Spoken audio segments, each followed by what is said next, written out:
It's time to sit back and check out the RCWR show with Lee Sanders.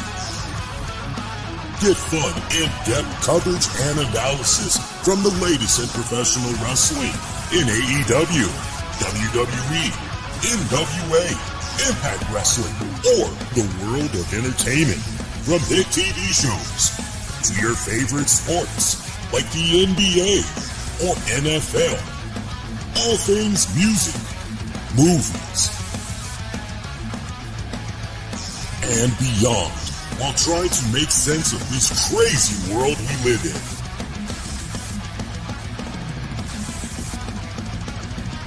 All while keeping it honest, insightful, and interactive since 2011. And now your hosts, live from the nation's capital of Washington, D.C., Lee Sanders.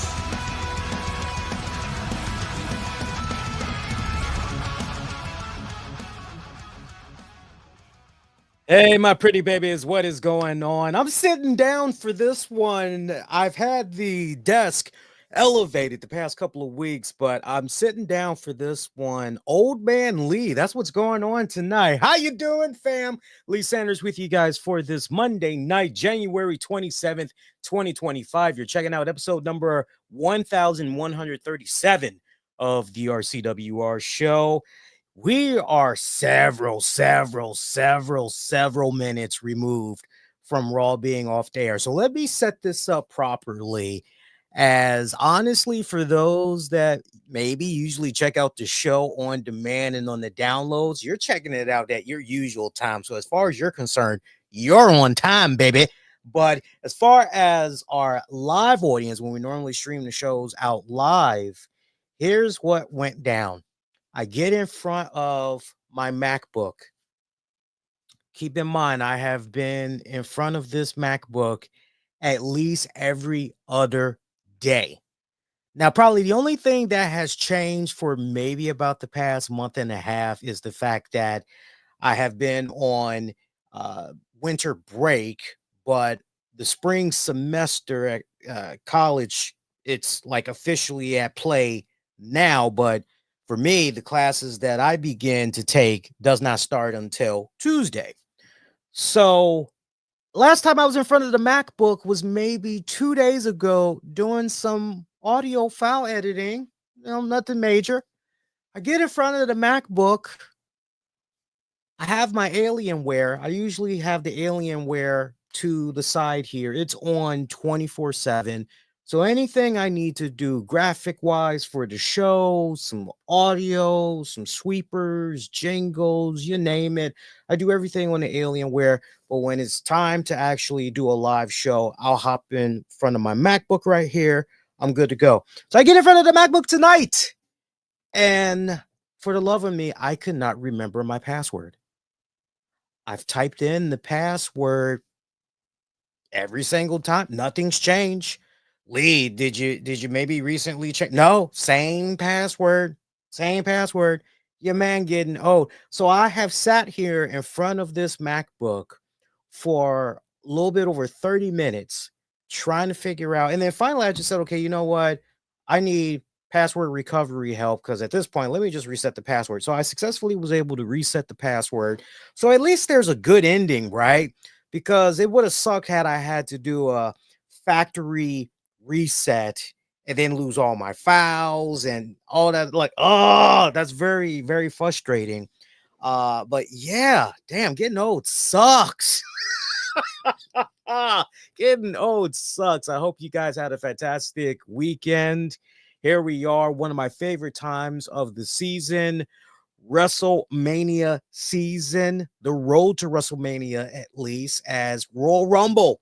We are days away from the Royal Rumble. Are you guys excited? Are you guys hyped? Are you guys pumped? I know I am. And before you even pick my brain, let me just get this out the way right now. Some bad officiating. Honestly, some bad officiating. But I was looking at stuff during this game where I couldn't help but yell at my TV saying, guys, you should have these core fundamentals down, because to not have these core fundamentals down, you will lose the game every single time. Of course, I'm talking about the Washington Commanders, my Commanders taking on the Eagles. A lot of mistakes that young team made, but you know what? These are not just the growing pains, but this is what you're going to learn. This is what you're going to be thinking about as a team all throughout the off season. And the only thing you can do is just learn from this experience and power forward. That's the best thing that you can do. I can tell you from right here in the DC metropolitan area, a lot of the Commanders fans, they are not sad whatsoever. You have some that maybe are saying, man, I wish we just could have gone to the Super Bowl. That would have been something. If only we could have, then we could have had 2 weeks to really prepare and everything. But you will not find one fan out here disappointed with the Commanders. To be able to have this magical journey of a ride all this season, going into the postseason, to essentially be one game away from going to the Super Bowl. That is a incredible feat in itself. And I definitely would tell everybody on that team for the Washington Commanders, to management, to ownership, I will definitely tell them, if any of them are kicking themselves in the butt, they're kicking dirt, I would say, no, no, no, no, no. This is not a time to have your head down. Hold your head up, right? Chin up. Be proud.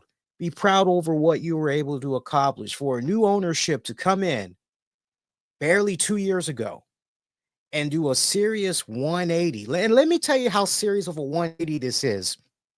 Y'all remember our previous owner, Dan Snyder. Well, I forgot who it was that recently interviewed him, but I mean, it was recent. But they said, hey, are you watching what's been going on with the Commanders? Have you been watching what's been happening with the Commanders? And he goes, yes. I'm like, well, yeah. So what's your thoughts on that? He's like, it fucking annoys me. He's excited for what has happened with the club and everything. And sure, I would like to believe he's going, man, that should be me. That should be right. But it's not. So yeah, I mean, Washington fans, like, don't be disappointed, because again, in 2 years, new ownership, new coach, new way of thinking, new philosophy, and to be able to go as far as you're able to go, that's definitely something that is admired. I even talked to a couple of friends and coworkers of mine who, they got their own favorite teams, but even they're going, hey, y'all did good, like seriously. Now, whether or not they can get to that dance again, that remains to be seen. So, with that in mind, the Super Bowl is set. We now know that it's going to be the Eagles taking on the Kansas City Chiefs. I know Nate Burrows had said, look, we should be enjoying this magical ride that we're seeing with the Kansas City Chiefs, because for them to be able to do something that very few organizations, when you just look at all the sports categories, all the sports genres, from your hockey and just everything, like, this is a incredible magic ride that we're witnessing here, that we're witnessing history, we're witnessing greatness, and that we shouldn't sour on it, we shouldn't crap on it. But sadly, I hear where Nate is coming from. First of all, I don't think it's really good that a member of the media is telling fans how they should be feeling. I think that's totally wrong. If anything, you want to try to really understand where the fans are coming from. And I think where the fans are coming from in regards to the Kansas City Chiefs, they are sick and tired of really all the commercials involving the usual suspects. I mean, you see them all NFL season long. And yeah, some would say, but it comes with the territory. The more you win, the more you're talked about in media, the more, right? Yeah, that's true and everything. But to a certain degree, I would say that's true. But anyway, you just see all the media coverage that has constantly just been circulating the Kansas City Chiefs. And then you factor in the Taylor Swift, and now you got Caitlin Clark involved. And, it's almost gotten to a point where when you look at the Kansas City Chiefs now, what first started off as, man, really happy for that Andy Reid. Andy Reid really didn't get his just due. He got kind of screwed there in Philly, and look how they did him, and all this other crap. And to now fast forward, see what he's been able to do out there with the Chiefs, and you're happy, you're proud for Andy and everything that's coming to the man. But it's interesting, because I was telling a buddy about this the other day. I said, when I was growing up, watching the Chicago Bulls, watching the first three-peat and then the second three-peat, you didn't get that sense from fans and how they've been experiencing the Kansas City Chiefs all these years. You didn't have any of that at play back in the day. It was just, God damn, I don't know who's going to be able to stop. You knew you were watching something special. You knew you were watching greatness and all of that on another level with Michael Jordan and everything, and just that great lineup that he had going on for those three-peats. I think about what happened with Kobe Bryant and the Lakers. Kobe, rest his soul. It's interesting what's going on here, because the level of tolerance that fans have in seeing different teams win multiple championships, like even to a certain degree, people weren't quite tired of the Golden State Warriors just yet. It's kind of interesting how, you look at the Kansas City Chiefs, and like I said, maybe there's just so many nuances surrounding them. A lot of, boy, that's unnecessary noise. Do we really need to have that going on? Can't we just enjoy the game for all it's worth? Now, before you ask, am I going to be watching the Super Bowl? No, no, nope, nope, nope. I'm actually going to be out on the road. I'm going to be making my money instead. So, like, I could care less, honestly. Look, I hope it's a great game. I hope it's a really good high scoring game for you guys. I hope that it is a competitive game. And it's not a case of, oh, you're just mad because your Commanders lost lead. No, no, no, no, no. Because remember, if you've been listening for a long time, I follow many football teams throughout the season. I've always crapped on the Commanders, except for when I came into this season. I said, okay, they seems like they actually are doing something here, and they won me over week by week. That I said, okay, I believe. I think these guys are, and now I'm a fan again, and that's good. Keep it coming. Keep it coming is all I gotta say. But no, it's not because the Commanders. My whole thought process has always been, if the Chiefs win and they make it to the Super Bowl, unless it's maybe gonna be against the Bills. I thought that would have been a really, really challenging matchup there. I just don't know. Bills and Josh Allen. I just don't know. That poor Josh Allen. But anyway, no, I always said, I would watch the Super Bowl if the Chiefs weren't involved. And now that I know that the Chiefs are involved, I'm sorry, Eagles fans. I hope for the best for you guys. I hope that Eagles go and win the Super Bowl. But just seeing what I've seen enough of the tape.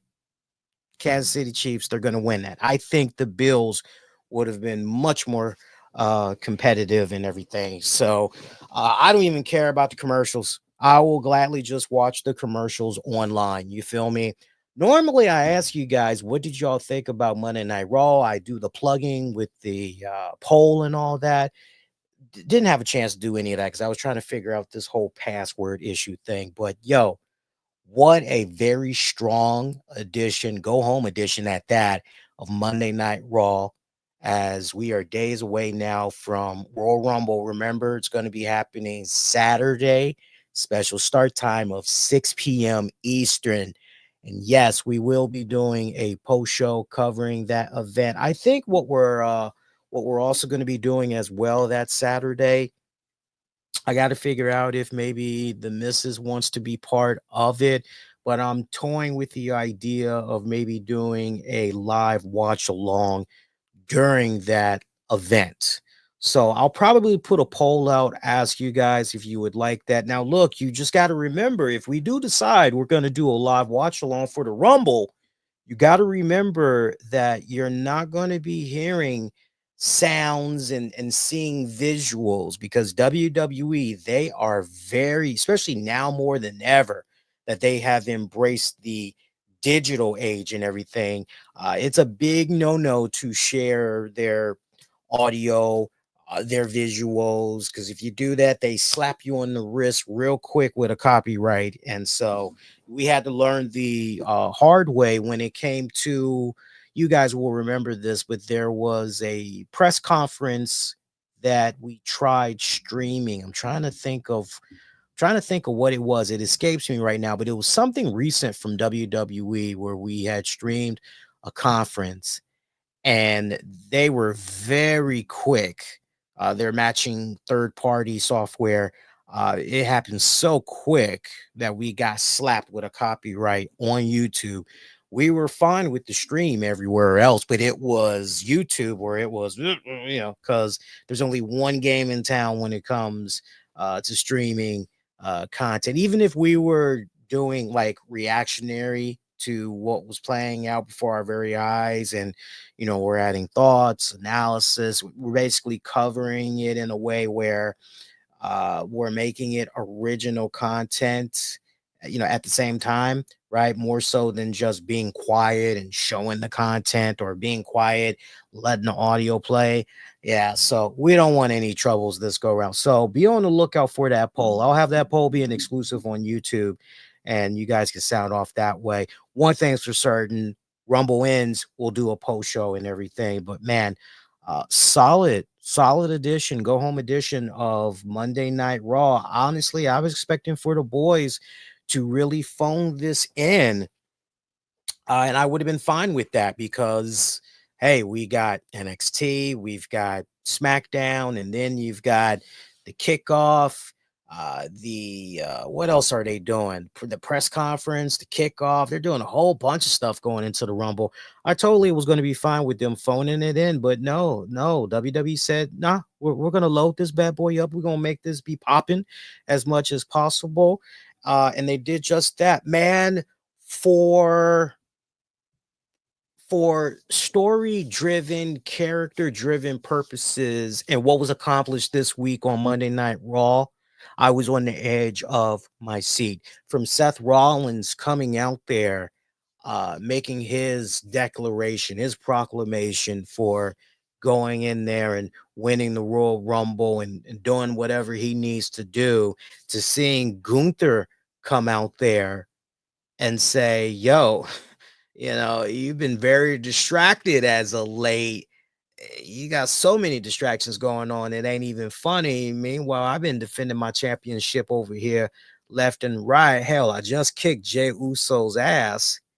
Seth Rollins, you need to get your head checked back into the game, eliminate all that noise, go win that Royal Rumble, so I can see you at WrestleMania. But just know I'm gonna beat that ass. I love that interaction between Gunther and Seth Rollins. I loved it on so many levels. You can always tell, and I will give Gunther a lot of props here.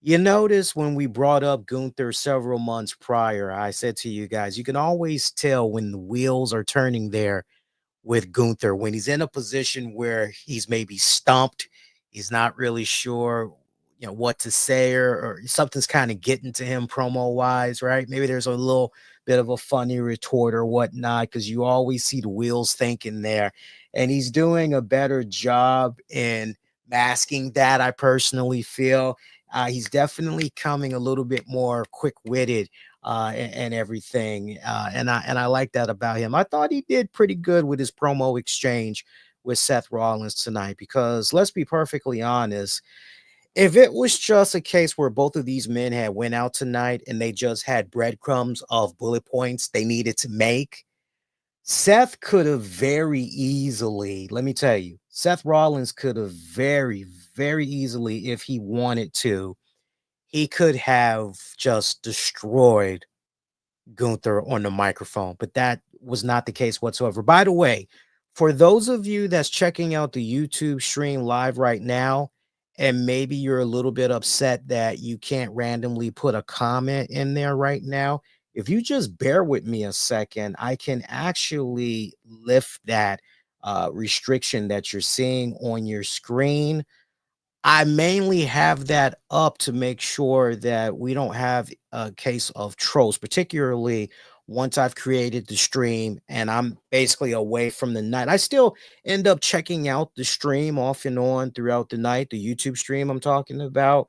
But sometimes we'll get like some trolls that'll post some weird spam, malicious links, all that kind of crap. So that's why a lot of times you'll see there'll be some type of a filter saying, hey, Lee's only allowing people to comment that's been subscribed to the channel for 7 days or 14 days or whatever. So if you bear with me a second here, I'll lift that restriction. And then now you guys should be able to comment. There should no longer be a, actually, you know what? Let's say anyone. And then now you guys, hang on. And then we'll say anyone. And then now you guys should be good. Now you guys should be good. So now, yeah, that was a nice exchange there between Gunther. Yeah, it's good between Gunther and Rollins. But then Logan Paul entering the mix. Logan Paul finally entering, making his Netflix Raw debut. Man, I've never seen anybody other than Dominik Mysterio get booed so heavily before in my entire life. Hot Atlanta, Georgia. That crowd, ooh, they lit into Logan Paul. I thought Dom Mysterio, the boos for him was bad. Man, that ATL crowd, they loathed them some Logan Paul.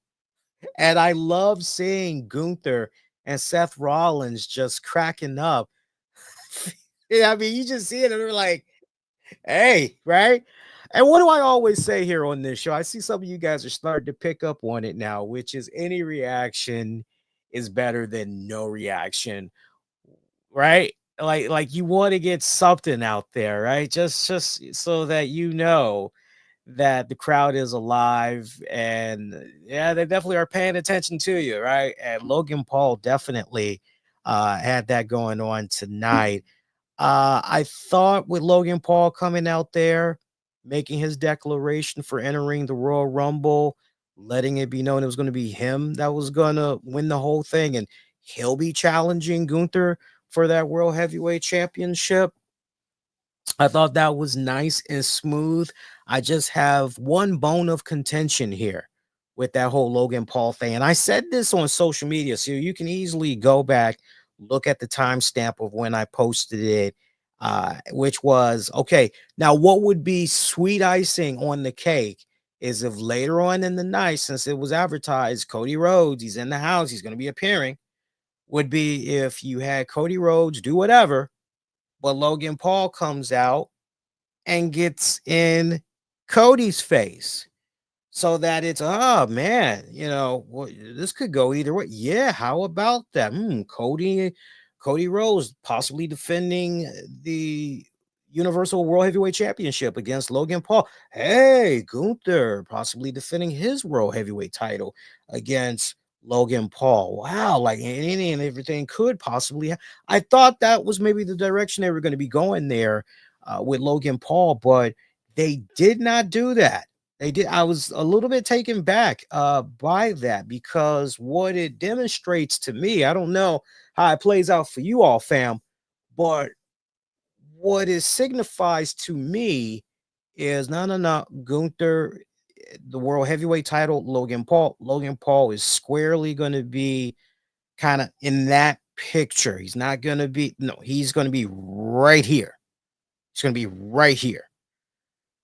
CM Punk, Cody Rhodes, that was beautiful poetry in motion. That was absolute cinema. That was some really good shit. I love that from both of those guys. It's so funny hearing Cody Rhodes, hey, I'm your friend. I made a promise to your father that I'd always look after you, and I love you, and I'm like, oh, this is so heartfelt. This is all gushy mushy. Oh, you've got CM Punk watched over you. Like, okay, you're not watching over him like a father. You sound like you're watching over him like a bigger brother. And then that might lead you all to going, yeah, just how old exactly is CM Punk? 46. And just how old is Cody Rhodes? 39. Uh it's like, oh, it's a big brother, little brother type of deal here. I love that Cody Rhodes, the way he played that segment with CM Punk tonight. I love how Cody basically said, okay, look, I know you're my friend and everything, but you know what, enough of this. Just lay it out for me. Tell me how this is gonna go down, how this is gonna play out. And CM Punk, to his credit, he did not insult the man's intelligence. He told him straight up, well, look, you got to probably focus on some media calls, do the whole media round of blitz and all that, promoting Royal Rumble. Maybe you don't, who knows? But one thing's for certain, you ain't going to be seeing your family for this next little bit. And you got a really important match you're going to be going into this Saturday against Kevin Owens, who is at the top of his game right now. And that's a really big match that you got coming up. Because if you're able to get past that, then you got to focus on WrestleMania and your WrestleMania opponent. Because while you doing what you doing, somebody gonna be working twice as hard, twice as long. That's twice as determined to take what you got. And I love that CM Punk pretty much told Cody Rhodes that person was gonna be him. And just I love how it starts off with, hey, I'm your friend, but rather than people stab you in the back, no, no, no, that's not gonna. I'm gonna stab you in the front. I'm gonna look at you face to face, and I'm just gonna stab you. It's like, so it's coming, right? So you know exactly what's coming. Good stuff right there. Good friction that you built up here. This is all about, hey, it's nothing personal. It's just business. And when you really stop, fam, and you think about it, this plays so perfectly with what CM Punk has been saying, what he is all about this go round. Remember one of his first promos back in WWE? I'm not here to make friends. I'm here to make money. Right? Right? It's all about business with this guy. So for him to basically, hey, very consistent that's going on right here. I thought for sure if they wanted to slide in somehow a Logan Paul in this, I would have been fine. And I'd be very curious to learn if Logan Paul at any point was supposed to somehow factor into this segment with these guys.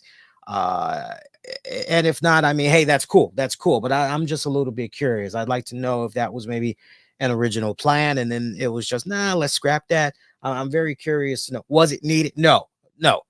Just let these two go out there and they hit a home run with their segment that, I tell you what, I know WWE is going to be paying attention big time to that particular segment. They're going to probably most likely look at the engagements on social media, particularly that YouTube channel, see how that segment does and everything. And I tell you what, if the engagement is there, if the numbers are there, that might be a direction that we could very well go into. It could very well be CM Punk and Cody Rhodes at WrestleMania. Remember, it's supposed to be a 2-night event. So anything can possibly happen there.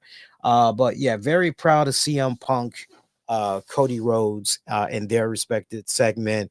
I even love when they grabbed each other's shoulders and it's like, nah, I'm not done with you yet. Come back here.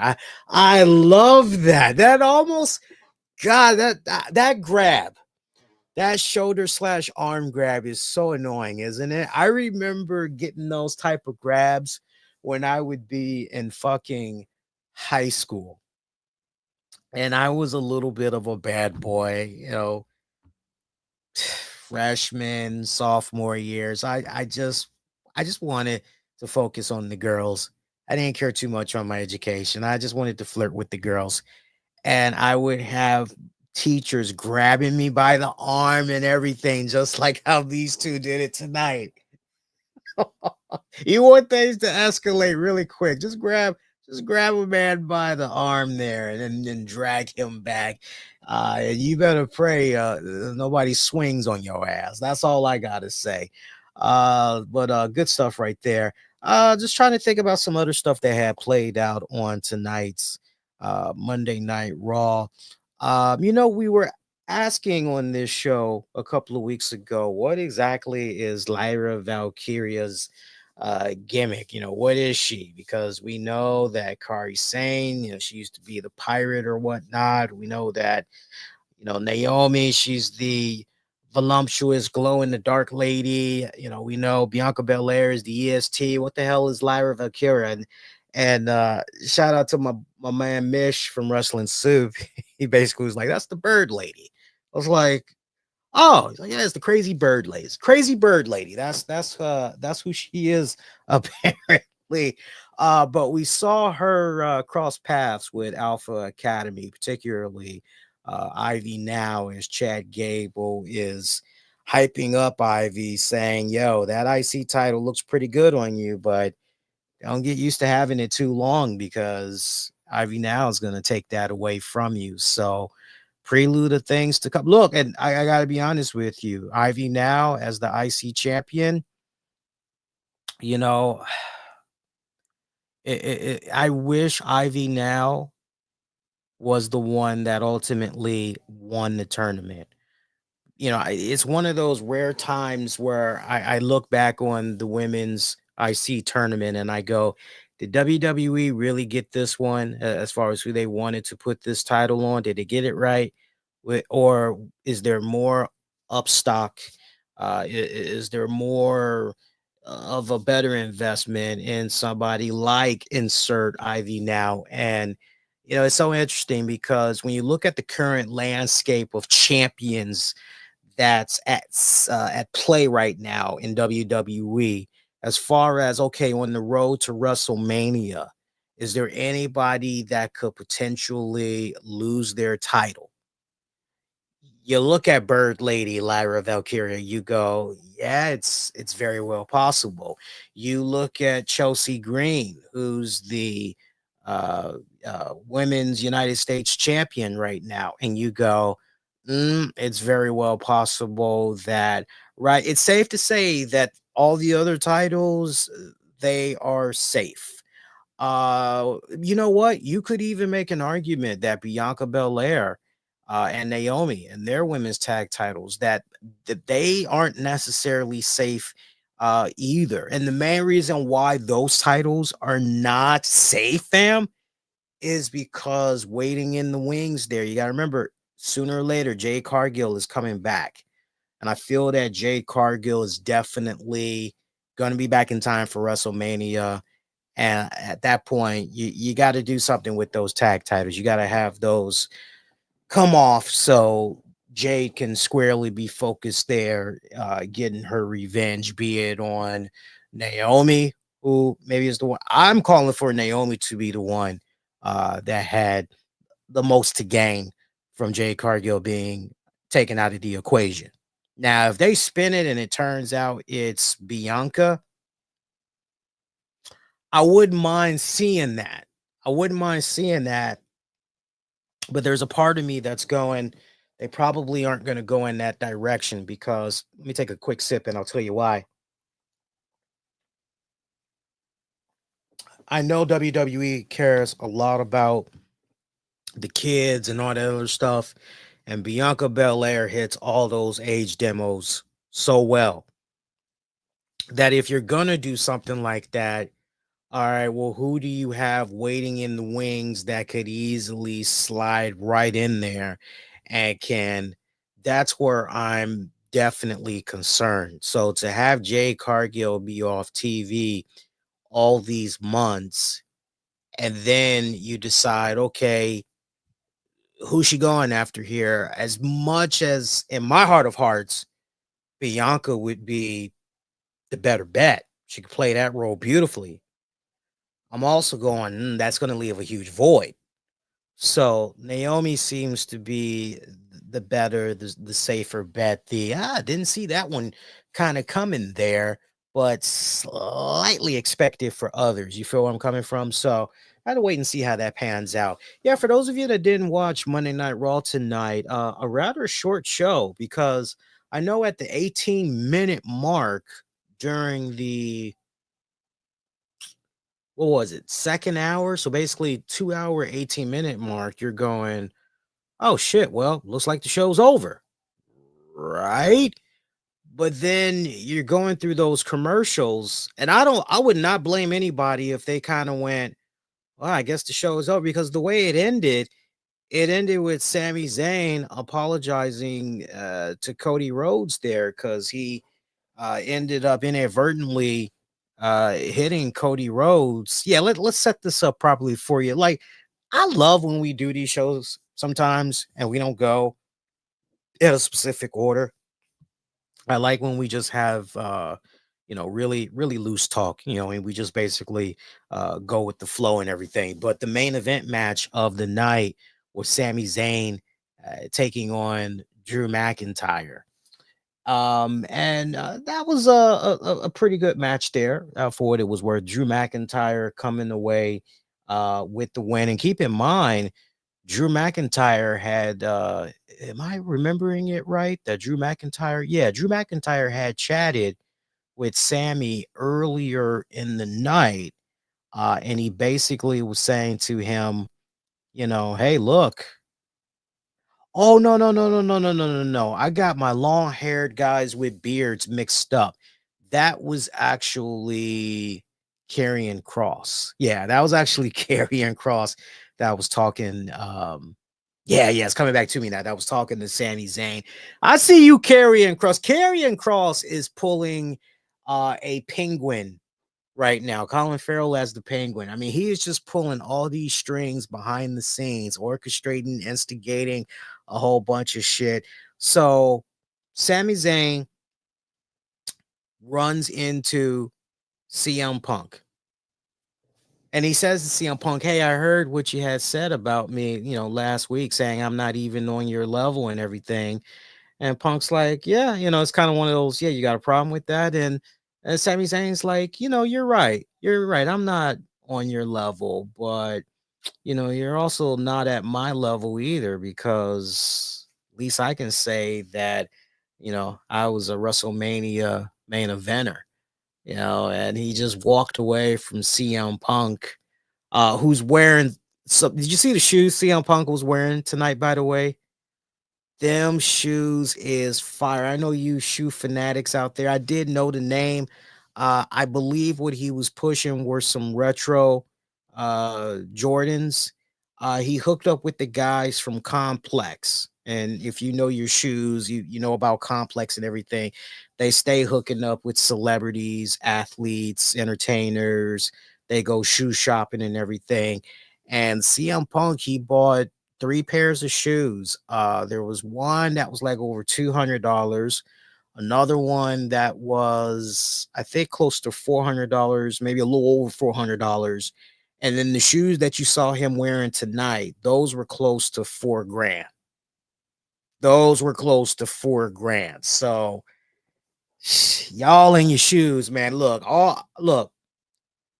yeah, I don't think, look, even if money was not an issue, your man right here, I don't know if I'd be dropping 4 G's on a pair of shoes. I ain't telling nobody what to do with their money, whatever makes them happy.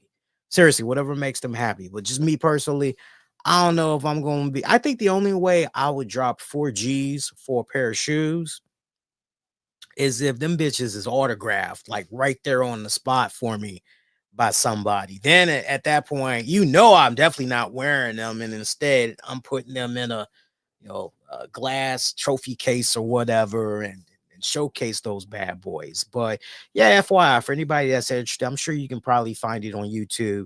the boys over there at the Complex channel and see their shoe shop and stuff with CM Punk and everything. I know I'm gonna definitely watch it, and I'll circle back with you all later this week and everything. So Sami Zayn walks away from CM Punk. Don't worry, I didn't forget about the main event match with Drew McIntyre. I'm just setting it up for you how he got to where we got with Sami and everything. He then runs into Karrion Kross, who's planting those seeds and basically letting him know, hey, you need to seize the opportunity here. You need to, you know, relish in this moment right now and stop helping out others. It's time to help yourself, right?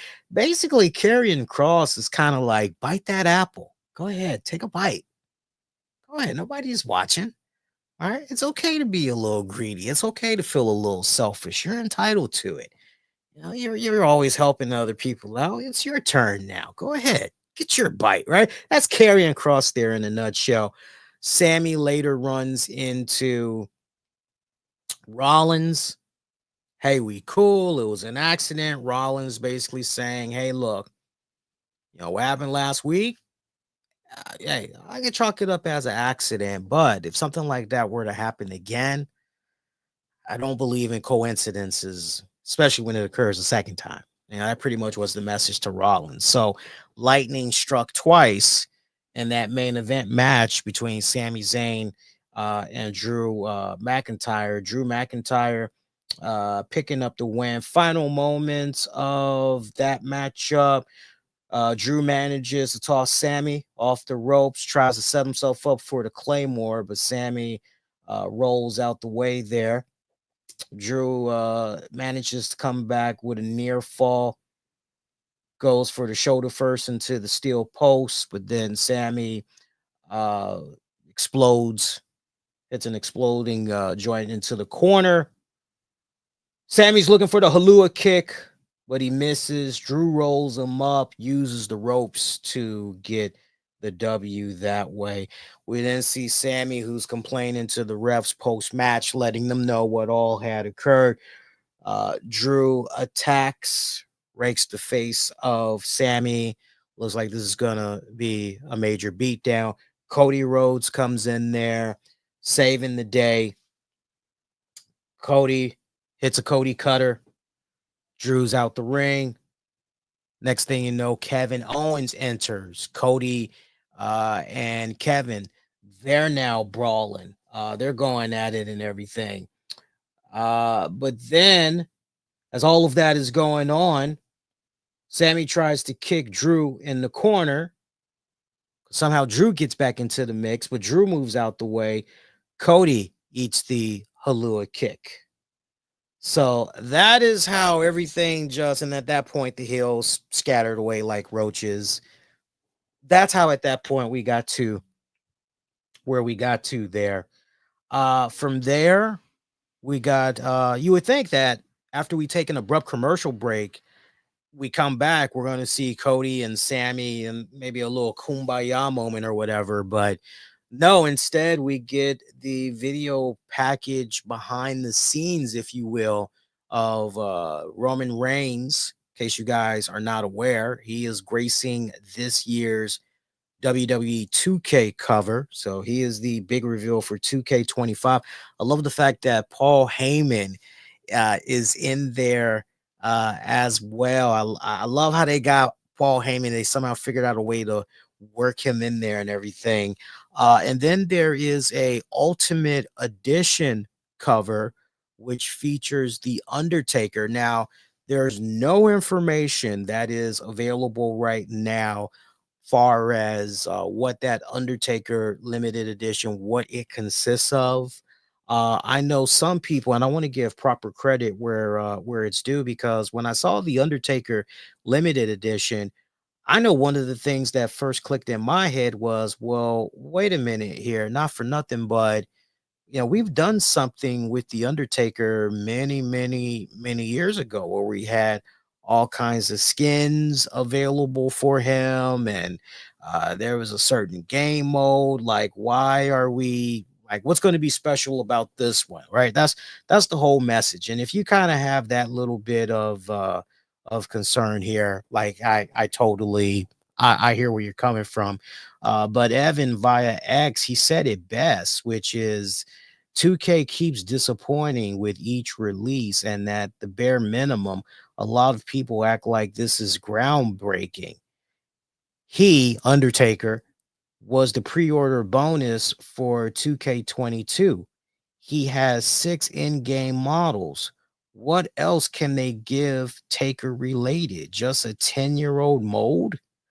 And I hear exactly, yeah, I get where he's coming from, because especially when it's a case where, in regards to the skins, when you can essentially rely on really great CAW makers to come out and go, yo, I just made this really great Undertaker pack.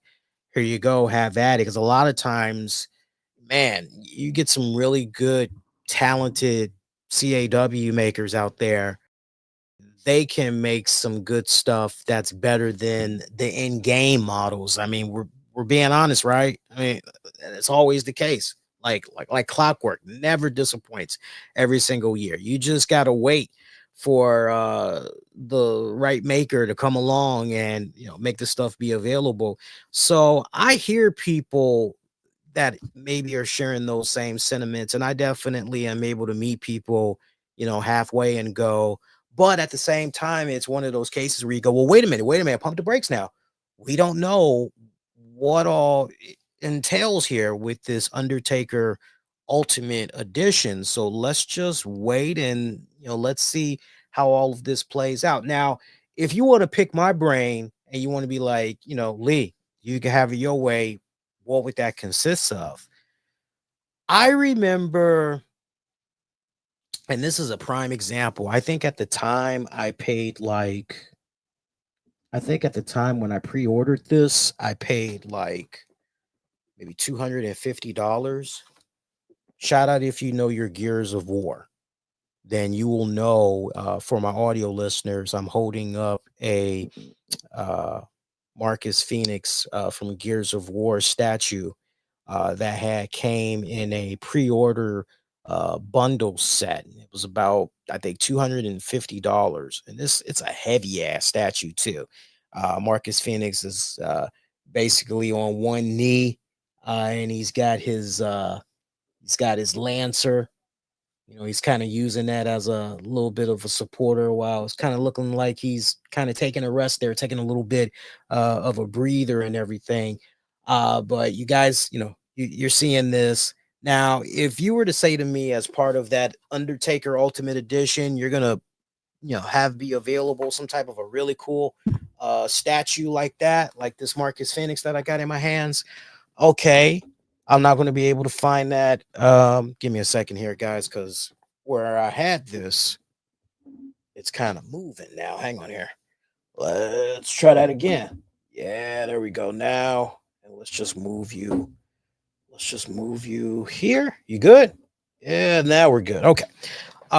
If you were to do something like that, for starters, okay, I'm listening. I am listening, especially, we're talking about these new next gen consoles and all that, right? Everybody's pushing the PS5 and the Xbox One S, X, Z, yellow alpha, whatever the fuck, Omega, whatever they pushing now. You want to get the biggest bang for your buck as humanly possible. So that would be a good starter. I'll tell you something else that would be really cool as well. This would be really, really, really hard to do, I think, unless maybe you had that Ultimate Edition be very limited. Maybe say limited to 40,000 copies. But if you could also have in there, like a really rare 8x10 of The Undertaker. Like, you're not going to find that photo anywhere else. Like, it's from the WWE vault or whatever, right? And it's not a reprint 8x10. It is a legit 8x10, right? An original 8x10. You can see the ink and all of that. I think if you were to do some really cool stuff like that, for starters, then maybe you want to say, oh, we got these new skins for the Undertaker, and I don't think anybody's going to care about the skins. And I think if you're going to entice them with that kind of stuff, you're going to definitely grab their attention. Anything less is, and look, you can't say, Lee Dream one. No, like when you go back and you look at a lot of the 2K pre-orders from the past, there was some really damn good stuff. If you were fortunate enough, you was able to get a hold of some really cool stuff. As a matter of fact, correct me if I'm wrong, fam. Wasn't there one 2K edition where John Cena autographed something? I could have sworn there was one where he autographed something. And it wasn't a reprint. You were actually able to, if you pre-ordered it, you actually were able to get a hold of that bad boy, if I remember it right. Let me know if I'm remembering it right and which 2K it was. I'm pretty sure I'm remembering it right though. Let's see. What's some other stuff that had happened from tonight's Raw that we can talk about? I'm trying to think if there was any more story arcs. None's coming to my mind right now, but let's just keep talking. And if it pops up, it pops up. I know as far as the window transfer, and I really wish that WWE and all of them would do like a bit of a recap on like who is where now. But Zelina Vega, they did reveal tonight that this Monday Night Raw was Zelina Vega's last time with the LWO, her last time on Monday Night Raw, because basically after the Royal Rumble and all that, that's when it's going to go into effect for her. But she's now been transferred over to SmackDown, so that's where she's going to be going. Kind of sucks, but not for nothing. Was getting a little. Yeah, I'm ready to see her on her own. I think she is better as a solo act. Um, that's just me personally, but I want to see more of her in the coming year, man. Seriously, just as a solo act. Why can't we see Zelina Vega chase after the United States champion? There you go. Something to think about there. Something to think about there. Xavier Woods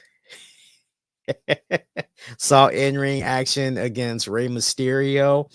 And the main theme of that leading up to his match is the fact that his family was going to be in attendance. His mama, his father, and brothers and sisters, they was going to be in the house.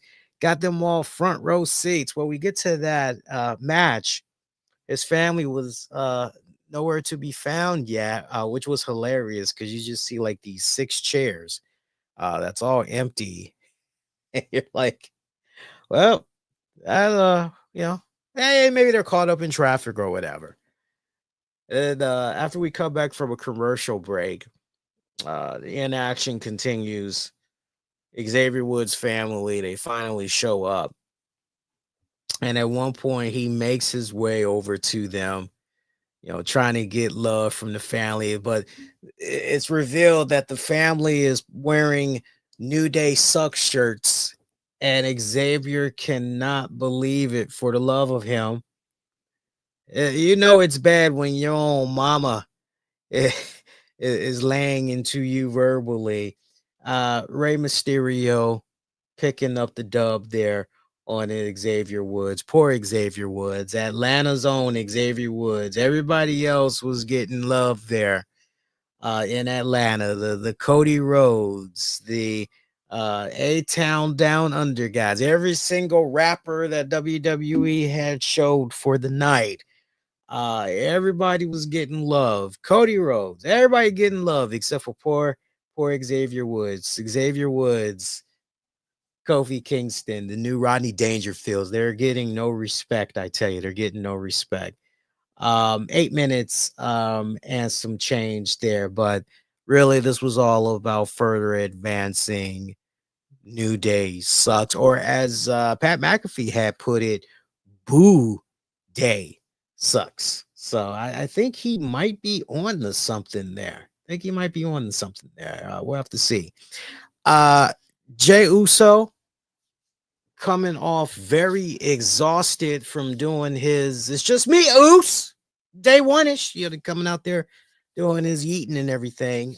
He looked pretty winded afterwards. It was a bit extended. Acknowledging the crowd there. Oh, it was out there with Quavo too from Migos. By the way, great who's who of rappers out there in Atlanta. I know rap isn't for everybody, but I tell you what, you're in the ATL and you're recognizing that ATL has produced some of the greatest rap and hip hop acts of all time. I love the fact that WWE highlighted so many of these great celebrities, these great entertainers that were in the house for the night. You had Lil Yachty, Two Chains, Quavo, Lil Baby, Killer Mike. You also had Kai Cenat. That guy should look familiar to you guys because if you've been watching the latest, we talked about it here on the show a couple of weeks ago, but if you've been watching the latest T-Mobile commercials with Snoop Dogg, one of them you'll see there's like this little short black guy, and you're like, he's not talking. What the hell is up with him? And then there's another one where that same black guy, he does talk. And it's so funny because when you first see him in these T-Mobile commercials, you're like, damn, is he in a wheelchair or something? What's going on with this dude?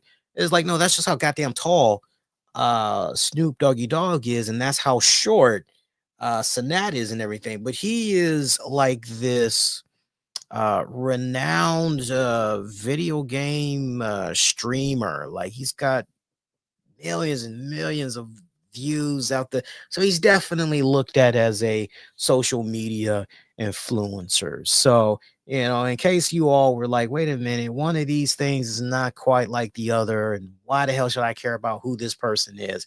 Yeah, that now gives you some context as far as who that guy was, what he's all about, and everything. So, but look, I love my rap. I love my hip hop and everything. I stay listening to various genres without a doubt. Speaking of which, I got to give a shout out to my guy over at Digging the Greats.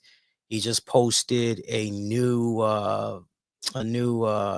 video on the making, not really the making, but would you say I'm just trying to debate, is it really the making or is it more about, it's kind of the making, but more so how the album makes you feel. But it's a fantastic journey the way he breaks it down. And man, do I feel old because 25 years later, and this album is still relevant to this very day. Still holds up extremely well. Of course, I'm talking about D'Angelo's sophomore album, Voodoo. Go and check that out when you guys get a chance. You'll thank me later. But Digging the Greats, he did a fantastic job breaking that album down. There was a lot of stuff in there that I did not even know about. Like, for example, Untitled, How Does It Feel?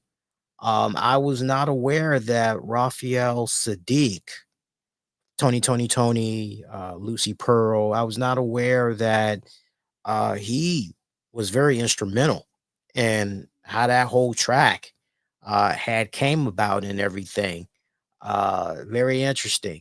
Uh, Besides that track, he also did, some other contributions for that album and everything. But yeah, check that out. It's really, really, really some damn good stuff there.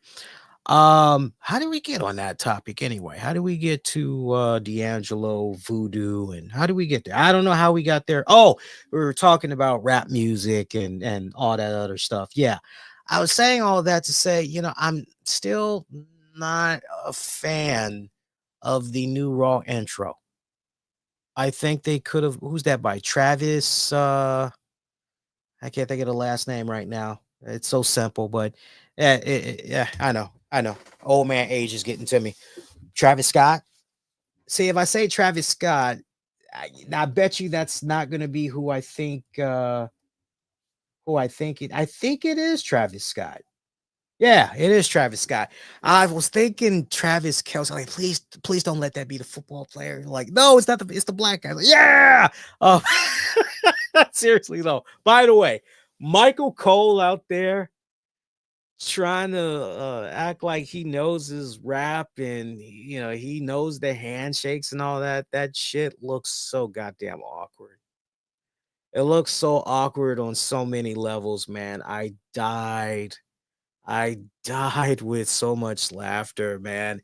But at the same time, I'm just going, look, anybody that watches Inside the NBA on TNT, I think y'all would be in agreement with me. Ernie Johnson is more black than Michael Cole.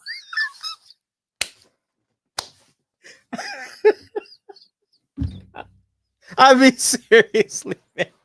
Oh, Michael Cole looks so goddamn out of place, man. Oh my God. And then to have later on during the broadcast, Pat McAfee play with the telecastrator there. He's making fun of Michael Cole's WrestleMania gear from several years back. And he also was peeping out the awkward handshake that he was trying to do there with Quavo, botching that big time. McAfee telling him to just sit his old white ass down. He basically told him, and he literally told him, look, you just clap your hands, do the two-step, like that's it. That's all you got to do. That's all you got to do. I don't know why, but just hearing Pat McAfee go at Michael Cole that way, I don't know why, but I was just thinking Chappelle Show, Wayne Brady, Brian Gumble. You don't know what I'm talking about? Go look it up. Go look it up. You will thank me later. Let's see. Nice building of the Royal Rumble edition here for this Monday Night Raw. Some other action from tonight's show, because we pretty much got over all the major story arcs. We did kind of talk about one match already here. World Tag Team title match, War Raiders successfully defending over Dominik Mysterio, JD McDonough. Let me tell you something. An impressive outing of a tag match. The first several minutes, you're like, eh. But then you see this freakish spot where JD, I'm trying to think because I was a little bit distracted. I can't remember if JD did a high risk maneuver and he hit the back of his head pretty much on the edge of the announcer's table, or if the action spilled to the outside, something was done where somebody had JD, they were throwing him or whatever, and the back of his head hit the edge of the announcer's table that way. But either way, back of JD's head, this was a nasty, and very concerning bump. And I remember I looked up at one point because I just was like, I was phoning it in on this match. First several minutes of this match, but then I just looked up and I see the back of JD's head hit the goddamn table. I'm going, shit. Like, is this dude okay? Like, seriously, that's got to be a concussion. I'm like, what the fuck? And you got Michael Cole repeatedly saying, hey, no joke here. We need to get some people out here to check on JD here because that was a really bad hit. And even McAfee is going, yeah, what the hell? Don't ask me how this guy got up, because the only thing I could tell you is not only did JD eventually get up, JD climbs up to the apron corner there, trying to get tagged back in. I can see the referee trying to communicate, yo, you all right? You all right? You good? JD gets in there. Grit, toughness. That's the best way I can sum it up. I ended up having even more respect for JD as a result of seeing him seeing him out there. That was oof. I don't know if he concussed himself. I really don't know, but because it looked really, really rough. But you ain't gonna find me making no more jokes. I haven't laid into him in like months, but after tonight, outing that he had, yeah, nah, he good. He good in my book. Nothing but respect for him. Nothing but respect for him. Let's see.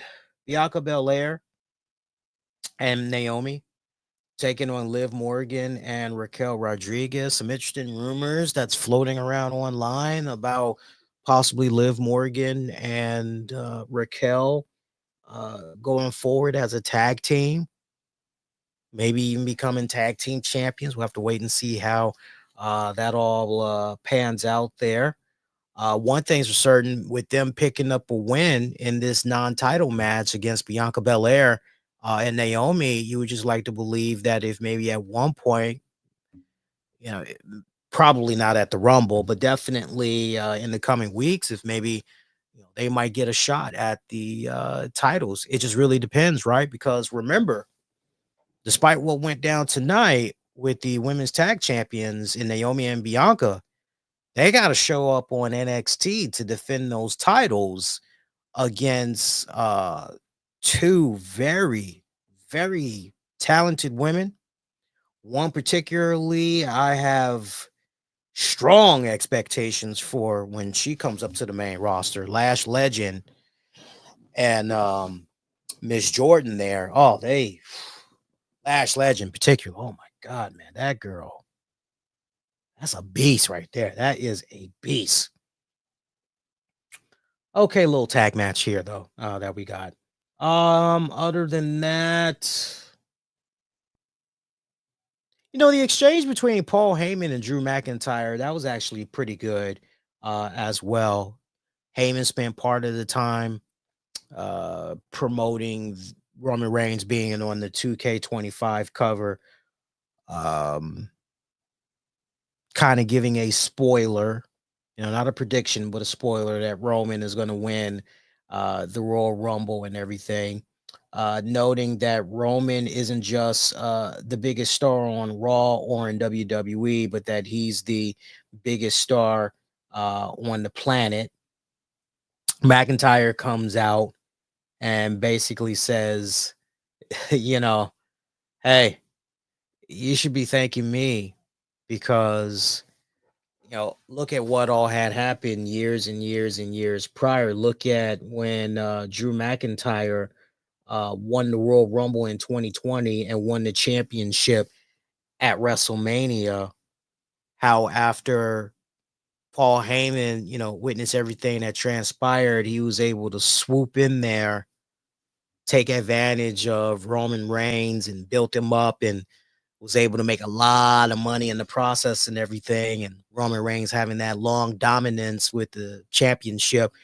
Yo, this is where you thank me. And you know what? Heyman thanked him. Not sure if that was a sincere thank you, but he did thank him.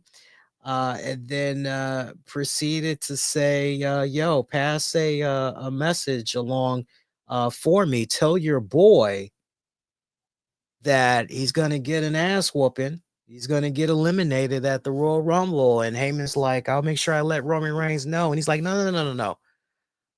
I wasn't talking about Roman. Oh, I got him.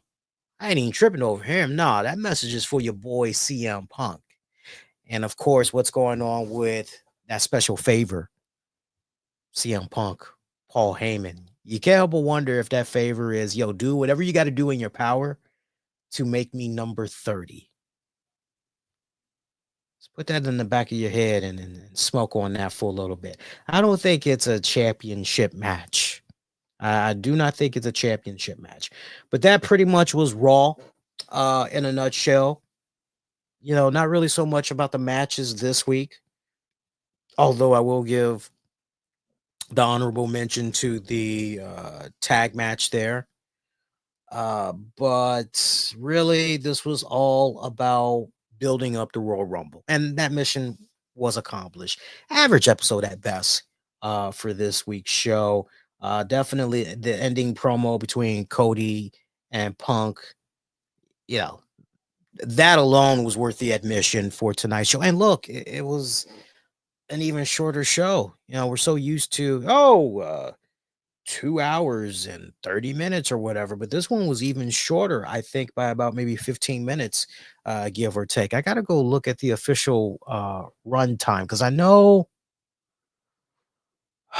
it seemed like it was shorter, but if you were to tell me no, Lee, it was actually the same length, I'd be like, damn, but it felt like it was a shorter show. Who knows? Who knows? Want to take this time out, give you guys a heads up that the Lee Sanders 2024 Wrestling Awards is back.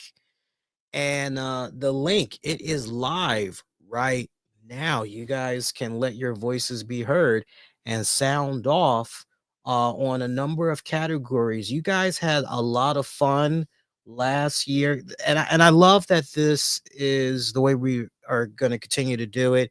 It's basically open-ended. I basically come up with the questions and you guys are allowed to put in the answer. We're not doing no, okay, we're going to force you to pick between. No, it is open-ended. And just based on the feedback that you guys have provided to last year's wrestling awards, a lot of you guys were like, wow, love that this is open-ended and it's not multiple choice. This really can go either way here by it being open-ended. So y'all said you love that, appreciated that. So we are keeping that intact for this year's joint. So I want to read to you some of the categories that we got going on here. By the way, Paul Heyman. I'm only reminded about this because I'm trying to look for the link because I shared it on X, and I came across this post I mentioned of Paul Heyman here. I'm very as a person that is trying very hard to get serious about losing weight, and I'm going to the gym. I got my boxing gloves and all that. I've got an actual punching bag that I got to assemble and all that. I'm concerned about Paul Heyman. I mean, look, I've made it be no secret. I am a type 2 diabetic.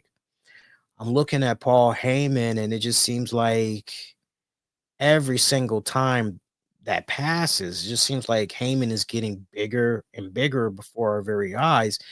But he's starting to do something new that I never heard him do before.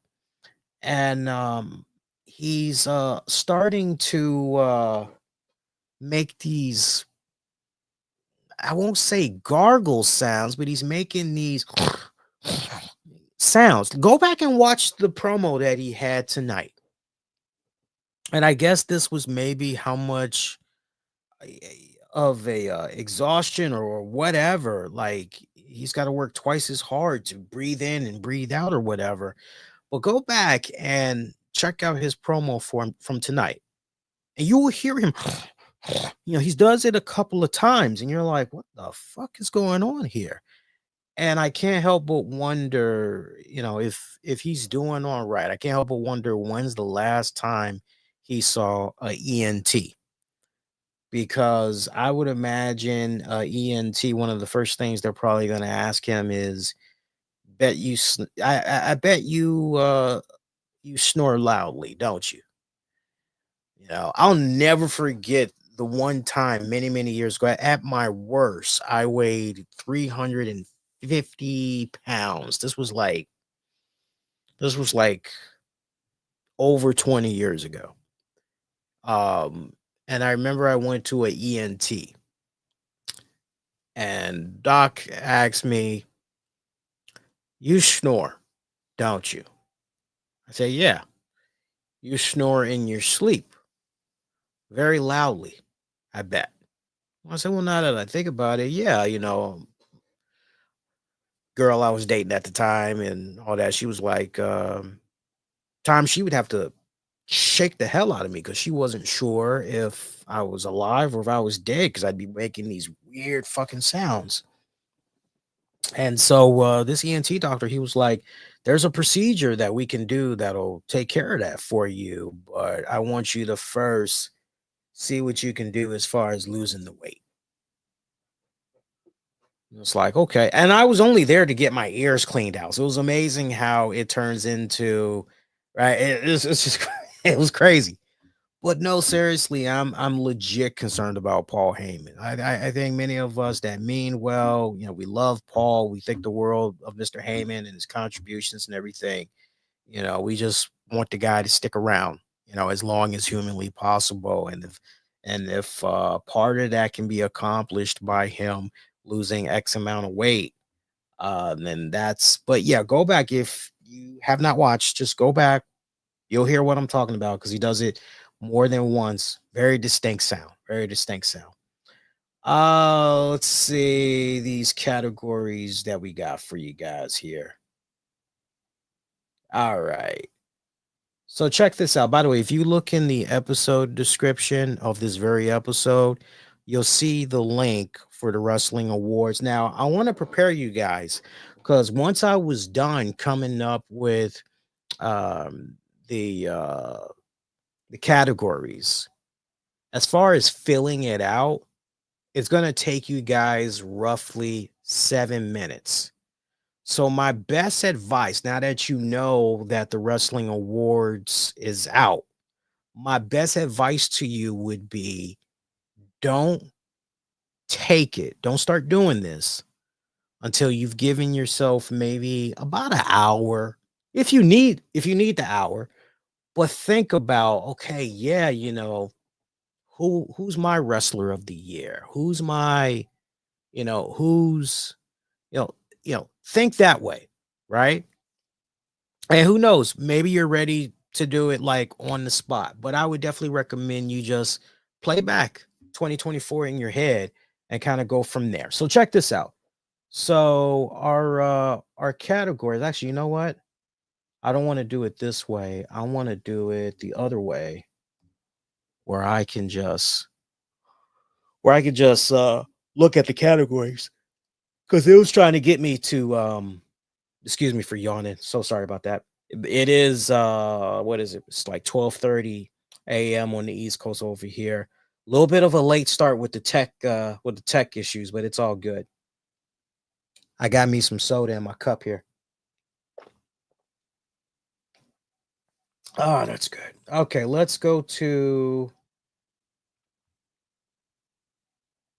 Oh, so I just click on this. Is that how I do it? Okay, cool. Okay, so I'm looking at it right now. So you've got the male wrestler of the year. And for that one, through and through, the many ups and downs during the year did not shake your love, appreciation, and support for this wrestler. They continued giving you their best with memorable promos, matches, and segments. No one could hold a candle to them as they in a league of their own. Then we've got the female wrestler of the year. Who's that lady? Lovely lady, talented lady. Looks, check. Skills, check. Works the mic so good. MC Light approves. This woman at times turned chicken shit into chicken salad and stood out in a league of her own. Ain't no woman like this one. She's a bad mama. Then you've got your feud of the year, whether it was a female feud of the year or a male feud of the year. Their feud had you glued to your TV sets, coming back for more each week. They were the main reason you tuned in because you wanted to see how they'd keep one-upping each other. And just when you thought after their match it would be all over, they kept on feuding, but it was so damn good. And we've got the male dark horse of the year award. The major stars always get talked about, but this guy quietly put in the work week in and week out. It's gotten to a point where no matter how good or bad the show is overall, when they in action, they're going to deliver a solid performance. Why is everyone sleeping on this person? Do they not see their excellence? Again, that is the male dark horse star of the year award. Then we've got the female Dark Horse Star of the Year award. Male, the future is bright award. This male wrestler is young in their career. They haven't even begun to scratch the surface, but man, oh man, the future looks very promising for this individual that in 5 years' time or less, they should be an impact player. Female, the future is bright award. Bear with me a second here.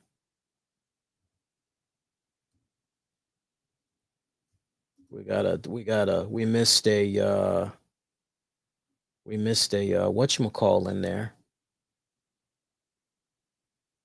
Perfect. Same thing though. All right. And then best promotion of the year. Worst promotion of the year. Best promoter of the year, worst promoter of the year. Best pay-per-view / PLE of the year, worst pay-per-view / PLE of the year. Yo, your social game on point. Every time you're on social media, this person always posts good stuff and has solid interactions with their fan base. You've been lucky enough to interact with them. You know, when you hop online, they social posts gonna make you smile. Plain and simple, right? Hey man, just get off social media already, award. Every time this person posts on social media, you cringe. They make you and everyone else in the IWC make potty faces. The IWC would be better if they left social media and never returned. That's followed up with the best wrestling news reporter. You appreciate and respect their work, always polite, clear, concise, and honest in their reporting. They deserve a raise, or better yet, an award. Let's give them one here. Worst wrestling news reporter. Dude, every time you turn around, this cat always messes up stuff. If they aren't doing that, they spreading clickbait, lies, gossip. Ouchie, it's a headache with this person. Sure, there's a couple in there you all are thinking of. Best wrestling news site. This site is on point every single time. Whether you're checking out their locked content for paying customers or it's free, their reporting is solid. Smooth site navigating, and it's very rare they mess up their reporting. If they do mess up, you've seen them retract, follow up, hell, even issue an apology. Worst wrestling news site. Yeah, these guys are a joke, plain and simple. Most improved male wrestler of the year. Talk about a comeback. This dude in the previous year just sucked. Somehow 2024 saw them rebound in such a big way. From promos and matches, they've improved drastically. Then we've got most improved female wrestler of the year. Most improved promotion of the year. Just think, a year ago it was embarrassing to mention this promotion. Now look at them. They no longer should be looked at as a joke as they making moves. That's followed up with, can we talk about this promotion more award? I thought this would be kind of fun to bring and highlight. A lot of people don't talk about this promotion enough. You hope it can change in the new year. You feel a lot of people are sleeping on them and its coverage. Sure, that'll get a couple of people. That'll get you thinking. I think that one will definitely get you thinking there if you're branching out, checking out various promotions there.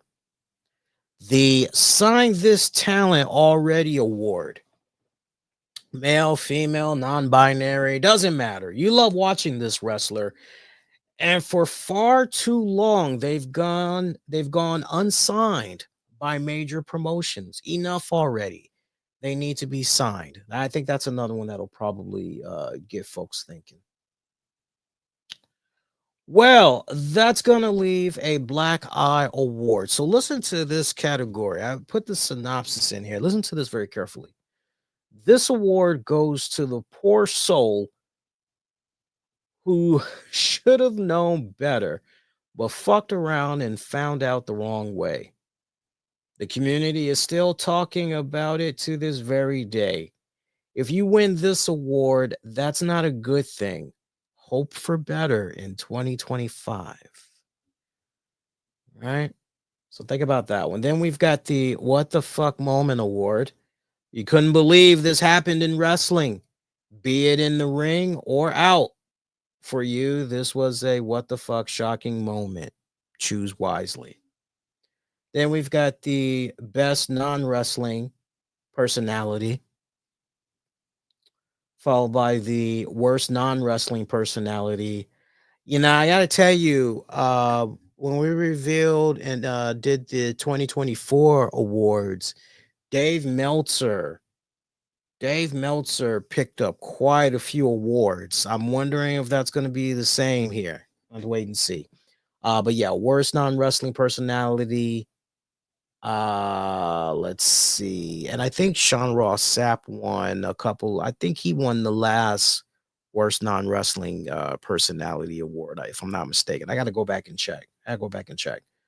Booker of the Year. Everything they touch is golden, man.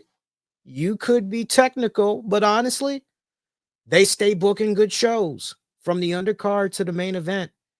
They get your favorite wrestlers and always do them right with fun story arcs and then some. I did say promoter of the year, didn't I? Hang on a second here.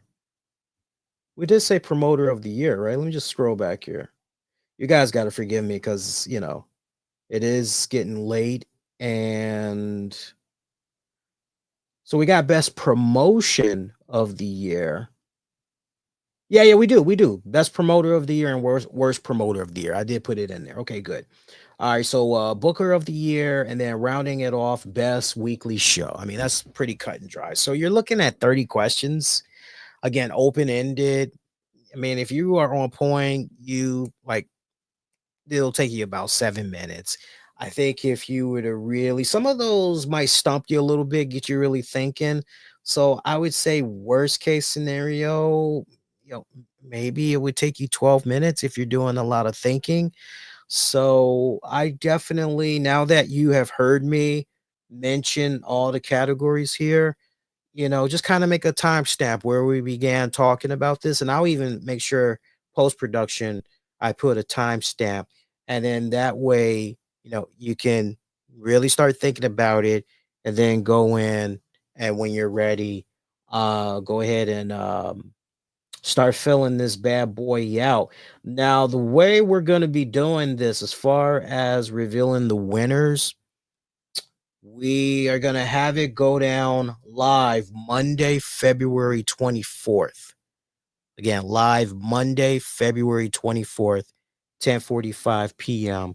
That's when we're going to reveal the winners on the show. And basically, the way we'll do that, we'll get into the talk of Raw, and then we'll pretty much get right into the results and everything. So, I mean, that leaves a little bit. That's like less than a month, but it's all good. It's all good. So can't wait to see how you guys answer, because that's going to be awesome. That's going to be real awesome. Let's see. Besides that, as far as stuff happening in the wrestling news and all that, it's been relatively quiet. I am aware that Tom Preston, the man formerly known as Baron Corbin, I know he did a new interview with Chris Van Vliet. It's funny, I was talking with Mish, and shout out to Mish from Wrestling Soup. I'm actually we'll be promoting it more heavily as the week gets closer, but I'm gonna be dropping by this Friday for a live, I guess it's a live SmackDown post show. I'll be on there with Mish, and I would imagine we're gonna not only talk SmackDown, we're probably gonna talk a little Royal Rumble and all that as well. But I was talking with him and the Baron Corbin, Tom Preston, otherwise known as Baron Corbin. We talked about his interview with Chris, and I remember asking Mish. I said, "Was this an interview I should really go out of my way and check out? Will I not be disappointed? Will I?" And uh, Mish, and this was like the overall consensus I was starting to see online as well. Is this guy's really full of himself? He's blowing a bunch of hot air up his own ass. He's acting like he's king shit and all that. Uh, and what was really interesting though was as jaded and self-centered as the interview came off to be there, the one thing that a lot of people did agree on is the fact that, you know what, they did mess up WWE. They did mess up Baron Corbin at critical moments in his career where he sadly never was able to rebound afterwards. And if you've been listening to my show for a significant long time, you all know that for me, if there was ever a time where WWE should have pulled the trigger on Baron Corbin, I've said it time and time again. When him and Lacey Evans teamed up, they joined forces there, and everything ultimately led to Baron Corbin hitting the black hole slam on Becky Lynch. Man, did that get such a massive? I mean, like overnight, Baron was just on another level, and then just the back and forth that Becky, Seth, back and forth there with them, Lacey Evans, Baron Corbin, culminating in that intergender match for Becky and Seth's respected tag titles. You felt everything was aligned perfectly and shit was probably going to go down right there. And the fact that it didn't, you just left scratching your head going, well, if not here, if not this moment, then. And for all four of those participants, it took them a while to recover from that feud because there was so much bad damage that was done. I mean, we saw, ultimately Lacey Evans, boom, out the WWE. Becky Lynch, it took her a good minute to shake that funk off of her. Baron definitely was never the same after that. So, yeah. But other than that, it's interesting. I'm not hearing people go, yeah, that's definitely an interview you should check out. Yeah, you gotta listen to it. Yeah, it's interesting how people are reacting to that interview. So I don't know. I think that's one of those things where y'all should maybe listen at your own discretion.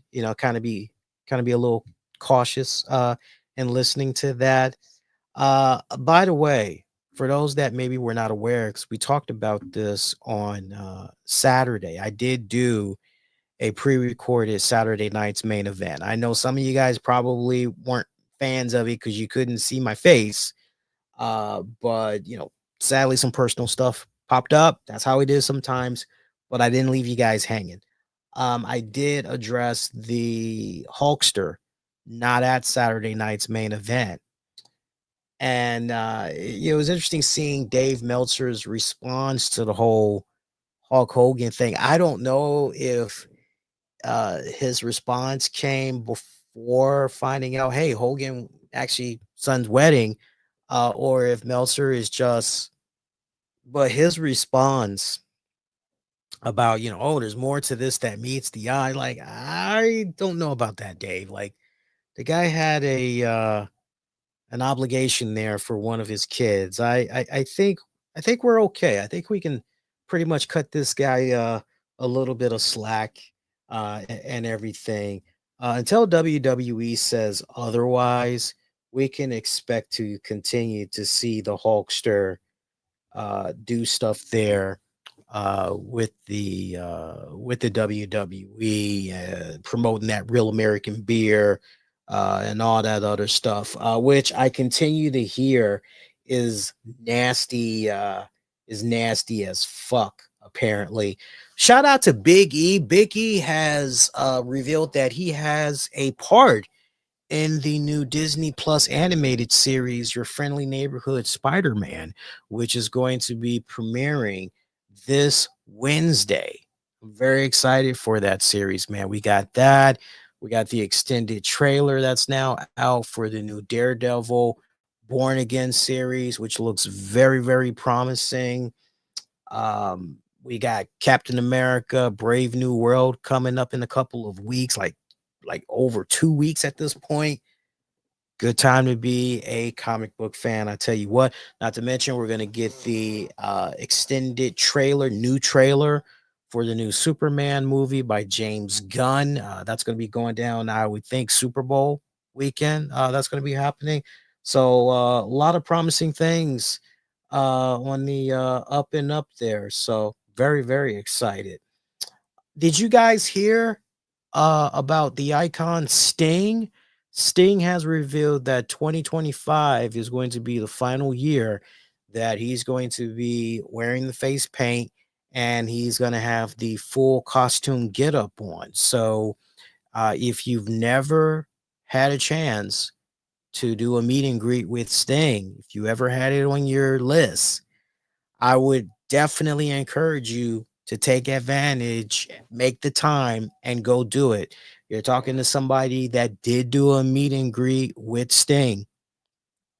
A matter of fact, if you go on the YouTube channel, uh, go under my Awesome Con playlist, and if you don't find it that way, just type in our CWR show Sting Q&A panel, and you'll come across because he did a Q&A panel at the Awesome Con. I think it was maybe back in 2017 or 18. But I took part in his Q&A panel. I took part in his photograph op. I took part in getting his autograph. Like, it was awesome. I loved it. I loved and enjoyed every single minute. I love how he made me feel. I love just being able, Sting is one of those guys. You don't just, and he really sets the tone.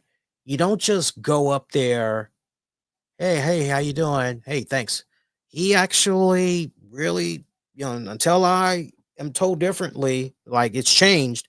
The Sting that I came across and what I continue to see in like video clips that people share of their interactions with him, you get your money's worth. He really takes his time to converse and he's not rushing. He's enjoying. You can tell he legit loves interacting with his fans. And the prices, you can't beat the prices. Sting's prices are, he's definitely one of the guys I've paid attention to his prices over the years. Also thinking about inflation and all of that. Now, his prices are still very affordable. So I definitely would say take advantage.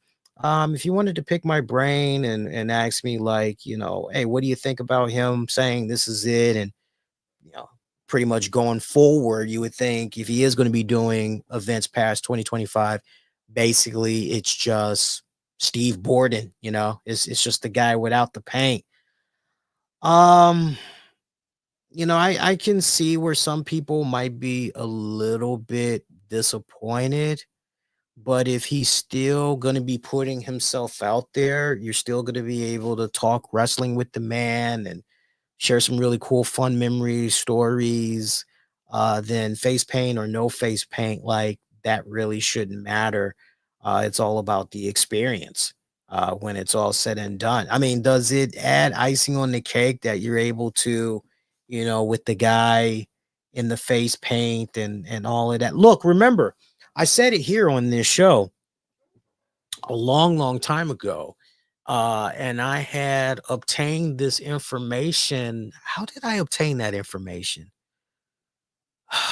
I think I obtained the information by one of my friends that at that time was a promoter and was doing signing and events with wrestlers. I think that's maybe how I came across the information that way. But I know when Sting does these meet and greets, if you want Sting to be in makeup, there is a separate fee for that.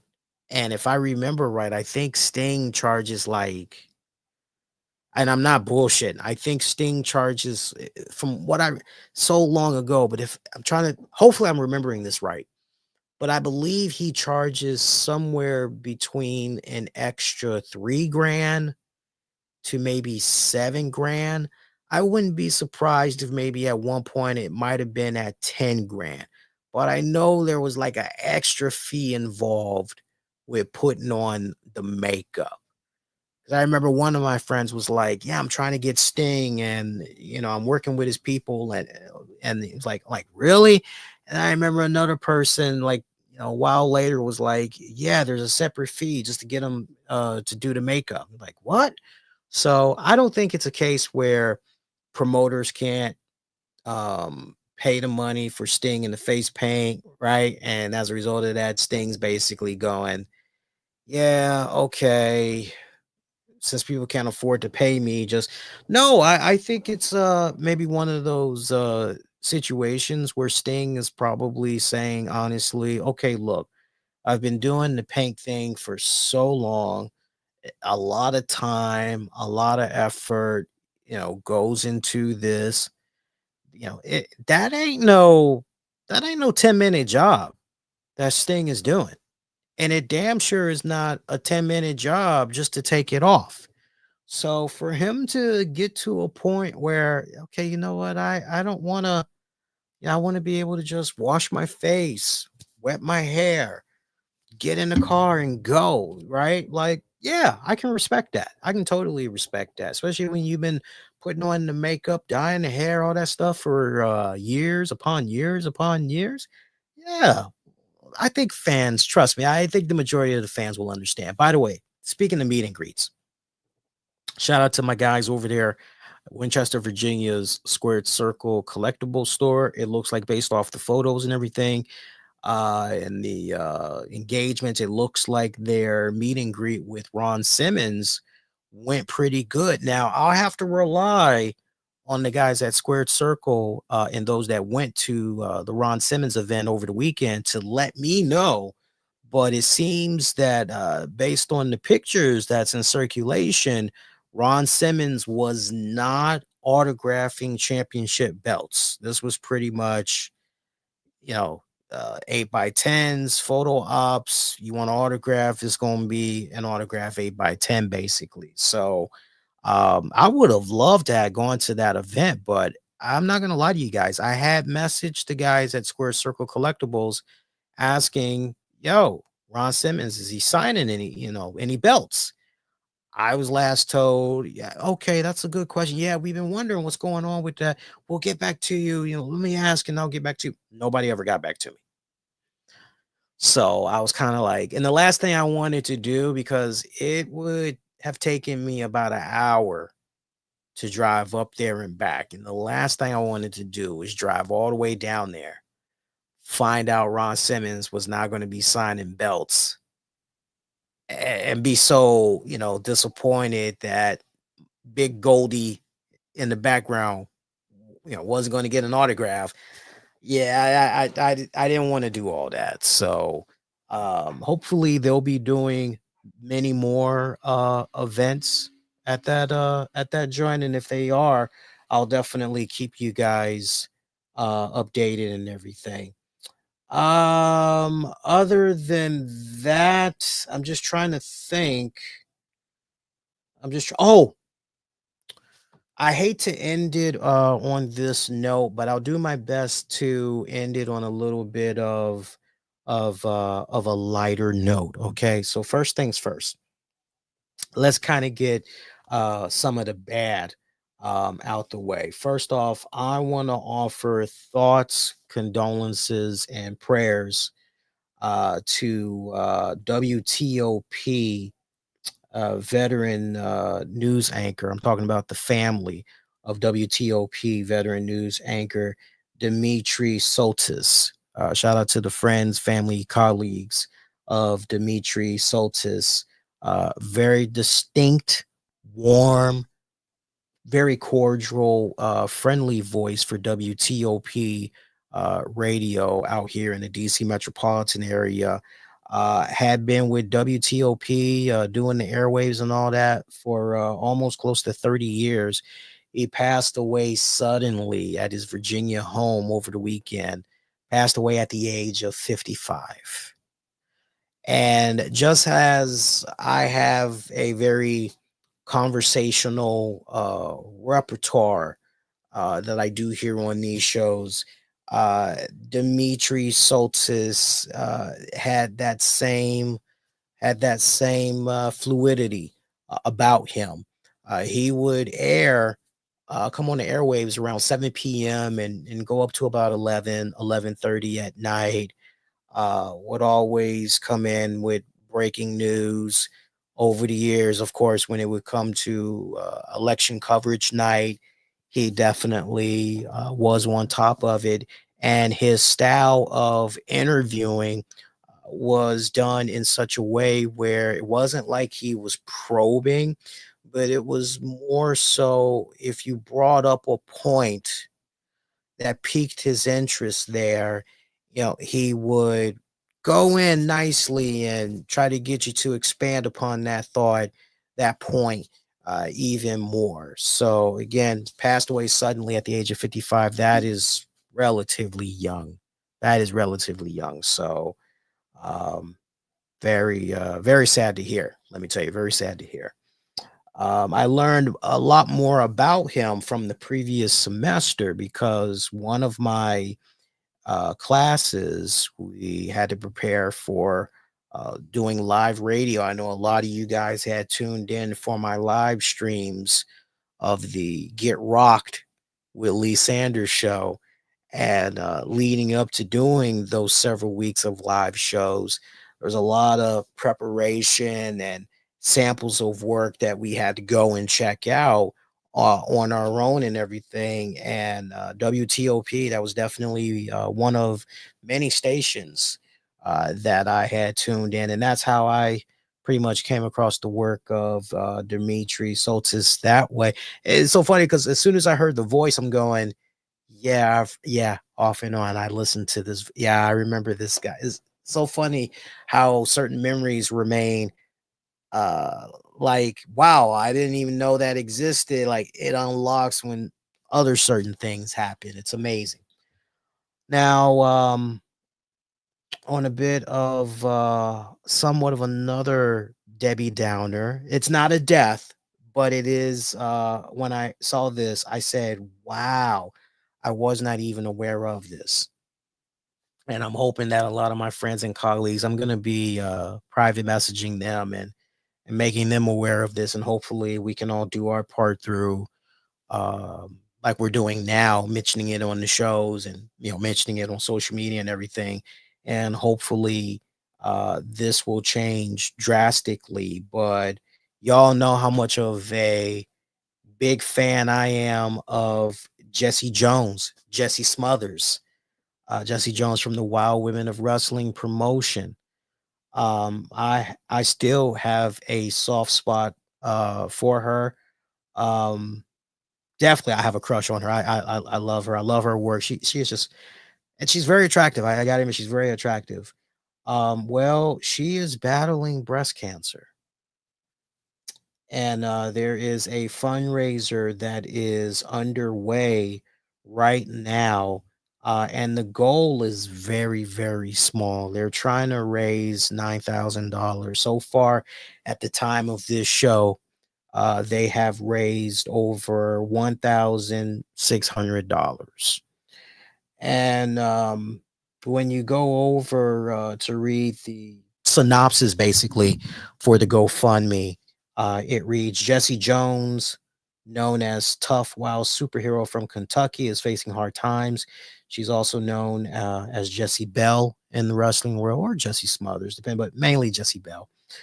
Um, she's fighting breast cancer, and from what I'm seeing on here, they mentioned that she had surgery. It was a double mastectomy, and they note that she's going to have a second round of surgery to remove more nodes, or is it nods, from her armpit. So they're going to be removing even more cancer. So they're saying with this long process, she's not going to be able to work for many months. So that's what's going on with her. Breaks my heart to hear that. On a good note, it's a case of, well, it's early. That's the important thing. It's early. They caught it early. You know, oof, that's just so.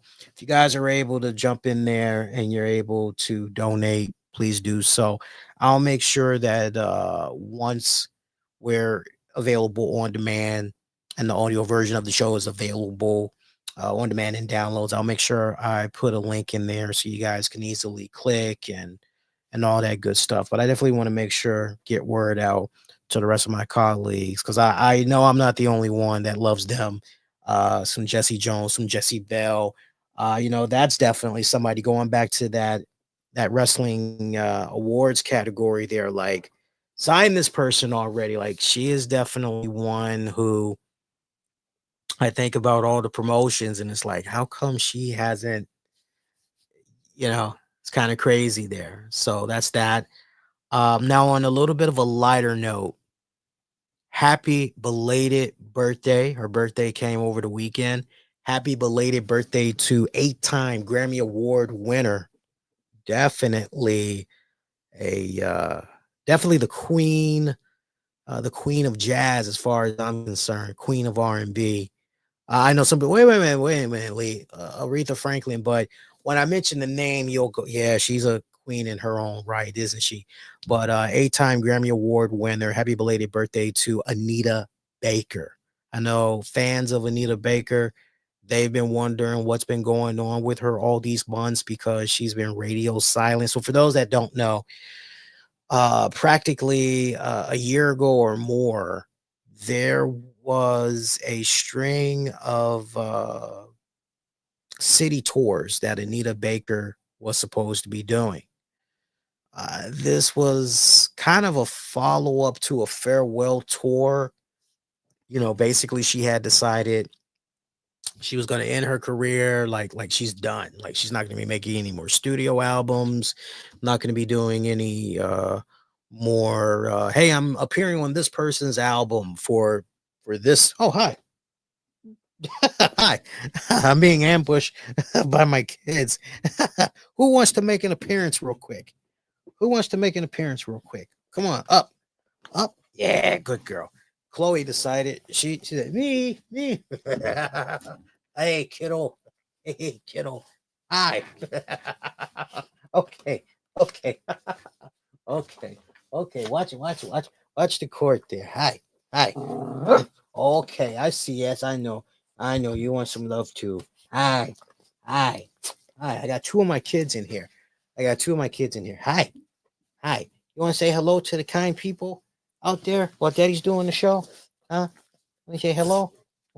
Yeah, good girl. All right, I'm about to wrap it up. I'll give you girls a little bit of a walk in a hot bit. But yeah, Anita Baker had fans concerned because there was a string of concerts that she was doing, and she was canceling these shows left and right.